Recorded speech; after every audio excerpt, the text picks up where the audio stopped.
러시아 우크라이나 전쟁이 이제 1년이 다 돼갑니다. 전쟁이 끝날 해법이 안 보이는 가운데 우리 한반도식 휴전 얘기가 나와서 가능한 상황인지 짚어보겠습니다. 자, 김혜송 KBS 해설위원 나와 있습니다.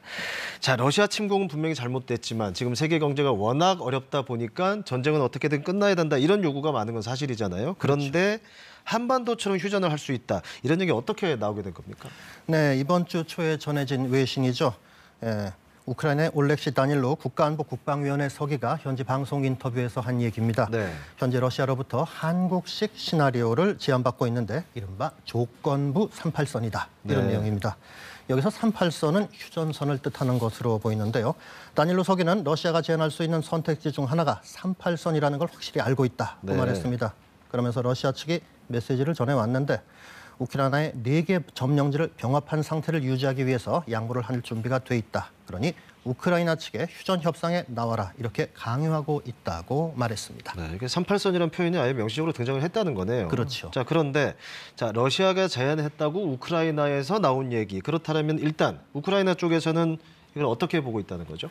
네, 다닐로 서기는 앞서 한국 대표들을 만났었는데 그들은 분단은 실수였고 그때 양보가 현재의 문제로 이어지고 있다. 이렇게 보고 있다고 전했습니다. 네네. 러시아는 지금 루안스크, 도네츠크, 자포리자 그리고 헤르손 이렇게 우크라이나 동부 4개 지역을 점령하고 있습니다. 이 가운데 일부는 우크라이나가 반격해서 수복하기도 했습니다만 네. 대부분 러시아가 통제하고 있는데요. 푸틴 러시아 대통령은 지난해 9월 30일 이들 지역에 대한 병합 조약에 서명을 했고 러시아 상하원은 곧바로 비준했습니다. 다닐로 서기의 말은 이렇게 러시아 손에 들어간 지역을 포기하고 예를 들면 동우크라이나, 서우크라이나 이렇게 나뉘는 조건의 휴전은 절대 받아들일 수 없다. 이런 취지로 해석이 되는데요. 그렇겠죠. 남북한의 예에서 보듯이 한 번 분단이 되면 그 이전으로 돌아간다는 건 현실적으로 대단히 어려우니까 분단에 대한 작은 가능성도 둘 수 없다. 이런 뜻으로 보입니다. 네, 이제 그 방안에 대한 진단은 나름 정확하게 하고 있는 것 같은데, 자, 한반도식 휴전 얘기를 러시아 쪽이 먼저 제안을 했다. 러시아의 입장이 따로 나왔죠? 네, 공식적으로는 이 보도를 부인을 했습니다. 네. 크렘린궁의 드미트리 페스코프 대변인은 우크라이나 영토를 나누는 방식을 러시아가 제안하고 있다. 이런 주장은 또 다른 가짜 이야기일 뿐이다. 이렇게 얘기를 했습니다. 네. 다만 크렘린궁은 우크라이나가 합병된 지역에 대한 현실을 고려하지를 않는다면은 평화 협상은 없을 것이다. 이렇게 강조한 바 있습니다.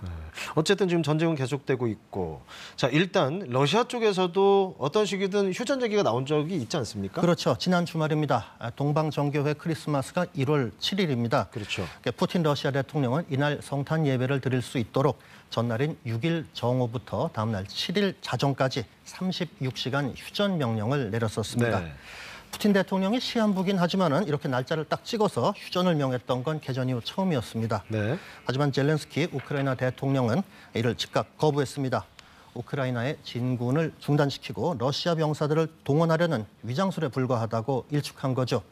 결과적으로 1월 7일 이날도 포격전단 양측의 공방은 계속됐습니다. 자, 이렇게 이제 전쟁이 계속되면서 이렇게 서방에서 이제 군사물자 지원하는 거는 또 계속 또 이어질 수밖에 없는 거죠. 네, 우크라이나 입장에서는 절실하죠. 네. 미국의 콘돌리자 라이스 전 국무장관하고 또 로버트 게이츠 전 국방장관이 지난 주말 워싱턴 포스트에 기고를 했습니다. 네.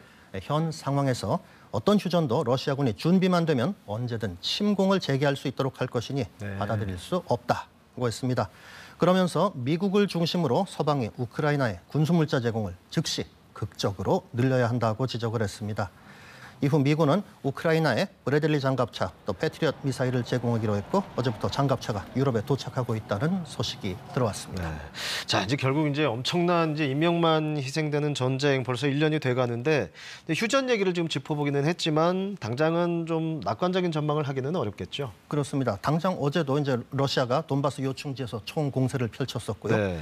전쟁이 길어지고 그러면은 또 이제 상황에 따라서 우크라이나에 대해서 이제 그만 휴전하라는 압박이 높아질 수가 있습니다. 그러면 특정 시점에 전선이 기준선이 될 가능성이 있겠죠. 그렇죠. 그래서 이를 포함해서 현재로서는 최대한 유리한 고지를 점하기 위해서 양측의 공방이 더 가열될 전망입니다.